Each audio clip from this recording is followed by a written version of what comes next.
Бүгүнкү күндө 5 жашар балада айтат. Ислам 5 нерсенин үстүнө тургузулат дейт.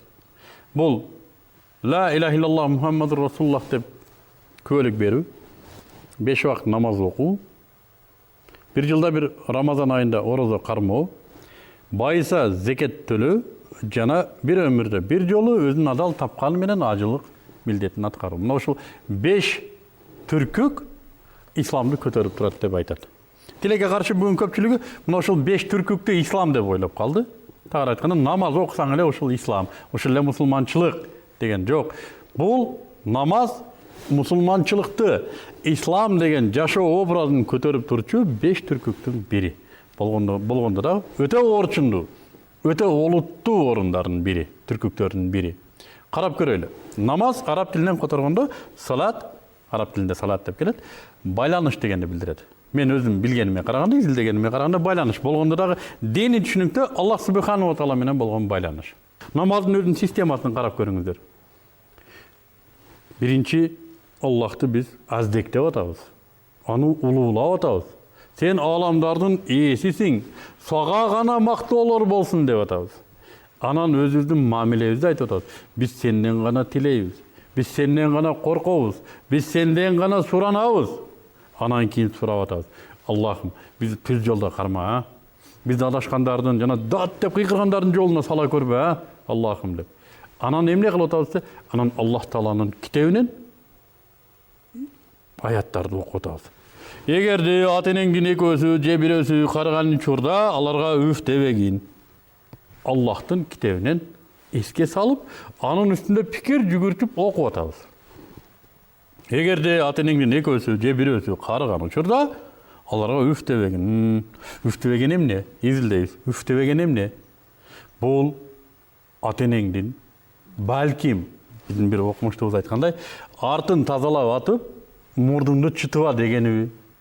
Же энеңди желкеңе көтөрүп, 9-этажга больницада, ооруканада көтөрүп жүрүп, өзүңдүн өпкөң шамалдаганын билдирбе, жөтөлбө дегениби. Бул эмне үф дебегени? Ойлонобуз. Намаз Аллах Таала менен болгон байланыш экен.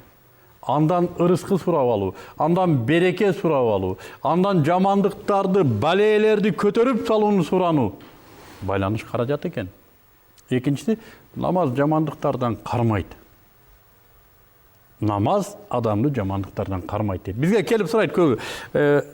Биз кичине ичип атабыз эми окусак боло береби. Мен айтам, оку. Боло берет дебейм, бирок оку.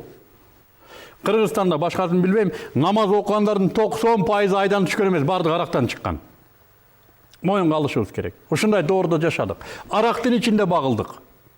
Бирок намаз чыгарды, Кудайга шүгүр бизде. Намазыбыз болгондо Кудай билет дагы эмне болуп кетет элек. Бир Кудай билет биз кандай айбан болуп калар элек. Айбандарды көрүп атабыз. Өздөрүнүн кыздарын зордуктап атат. Энелерин өлтүрүп атат.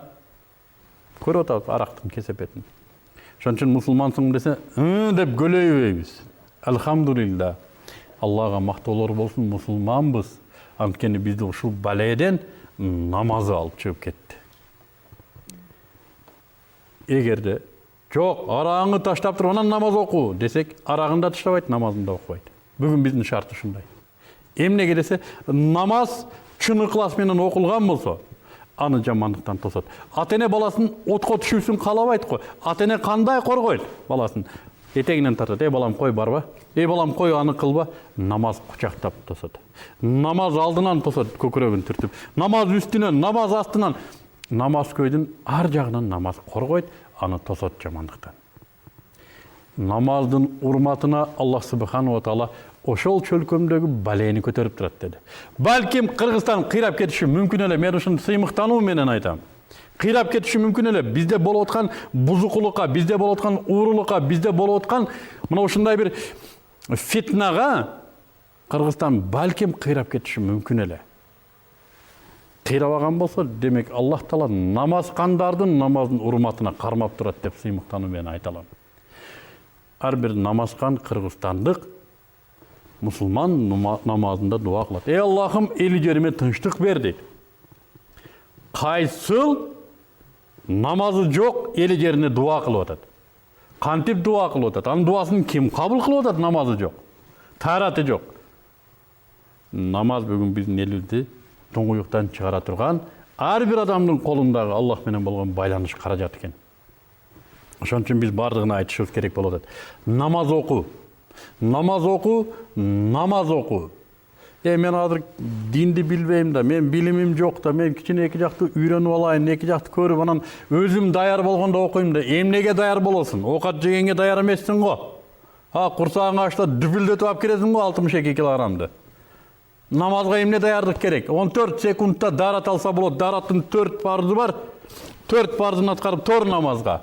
Кийин ушунчалык такыбалыкка жеткениңде анан калган сүннөттөрү менен мустахаптары менен көркөмдөп дарат алганга жетишерсиң. Азыр тур. Ибадатка тур азыр. Сенин дуаң муктаж азыр. Ата-энең сенин дуаңа муктаж.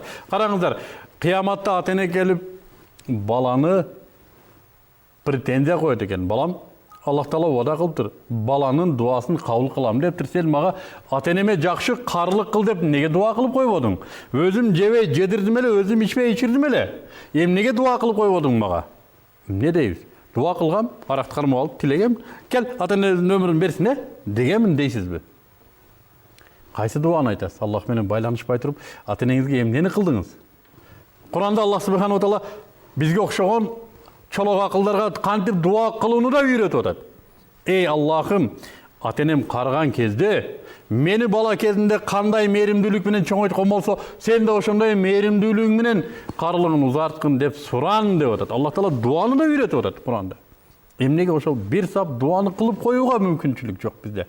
Эмнеге биз бир күндө 70-80 адамга тыйын кетирип чөнтөк телефондон байланышып өлөбүз кыйналып. Эмне үчүн Аллах Таала менен бир тыйыны кетпей туруп байланышып койбойбуз? Башты жерге коюп, жараткан Аллах, ата-энемдин өмүрүн бер. Булардын күнөөлөрүн кечир. Карлыктарын жакшы мүнөздөткөрүп бер. Мээримдүүлүк канатыңа бөлөп өткөр карлыгын деп эмнеге дуа кылып койбойбуз? Кыяматта бала келет дейт ата-энеге. Аллах Таала ата-эненин дуасын кабыл кылам дептир. Эмнеге мага дуа кылып койбодуңуздар дейт. Кантип жооп бересиздер ата-энелер? Бактысыз болгон бүгүнкү кыздарыбыз сиздердин дуаңыздар жок үчүн балким бактысыз болуп аткандыр. Балким аракты кармап алып, тосту айтып атканыңар үчүн бактысыз. Күйөөсү жок. Күйөөсү болсо да бир бала, эки бала, андан ары жок. Орукчан, миңдеген тоннаны желкеге коюп, Россияда тентип жүрөт. Балким ата-эне дуа кылбай калгандан ата-эненин дуасы биз айткандай сажда менен болот. Биз айткандай намаз менен болот дуа. Дуанын бара турган жери намаз аркылуу барат. Кандай ата-эне? Эгер ансыз деле бүгүн балдар кароосуз калды. Ансыз деле ата-эне бүгүн тарбия десе тамактанууну ойлоп калды. Тамак алып берүү, кийинтирип коюу дордойдон, контрактты төлөп коюу. Тарбия деген Аллахтан корк дегенди үйрөтүү. Аллахка тараббая, Аллахтан коркууга даярдоо, Аллахтын берген мыйзамы менен жашоого Раббыга даярдоо. Тараббая ата-эне аны кылбай калды, жок дегенде дуа да кылбай калды. Демек бүгүнкү коомдо мен айтат элем, намаз негизги орундардан турат. Биз 70 жылдык атеисттик тегирменден чыктык. Андан кийинки кайра куруудагы ушу миңдеген тонналаган арак ваннасына чөмүлүп чыктык. Бузукулуктун сасык ириң жытында чоңойдук. Ошого карабай намазга келдик. Билесиңерби эмнеге? Менин оюмча, биздин ата бооларыбыздын дуасы болсо керек намаздагы. Түнкү намаздарында ыйлап, зарлап кылган дуасынын урматына Аллах Таала биздин элибизге хидаят берип аткандыр. Бирок келечек муунга биз да дуа кылышыбыз керек да. Эй Аллахым, менин муундарымды, менден тараган зуррияттарымды имандуу кыл. Мен көзүм өткөндөн кийин кыяматка чейин мен жашай турган жашоодо соопторду жөнөтө турган зуррияттарды кыл деп дуа кылышыбыз керек да. Бул намаз менен туугандар. Бул намаз менен. Намаздын фазилеттери, намаздын рукундары, аркандары тууралуу мындай китептер бар. Мен болгону бүгүнкү коомдук акыбалда намаздын орду жөнүндө гана айткым келди. Эми караңыздар. Дагы бир боор ачый турган акыбал. Кыяматта Аллах субханаху ва тааланын алдына барышыбыз акыйкат. Аллах Тааланын алдында ушундай турсак,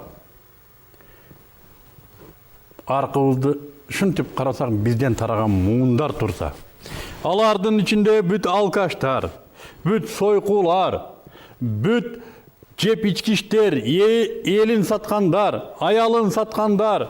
Ha? Bizden taraganlar uşular bolsa, bizdi jaratkan Allah'tın aldında kantip baş kötörüp turabız. Kanday bolduk?